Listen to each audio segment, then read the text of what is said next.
the head of all messengers, and upon his family and all his companions. My dear friends and prominent guests, first of all, I would like to welcome all of you, and I wish you a very happy Republic Day.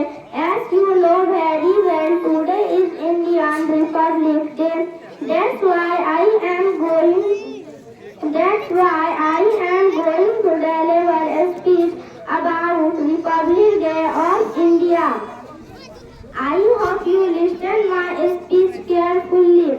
My dear dignitaries, India is a self-governing country since 1947. India got independence from British on the 15th August 1947, which we celebrate as Independence Day.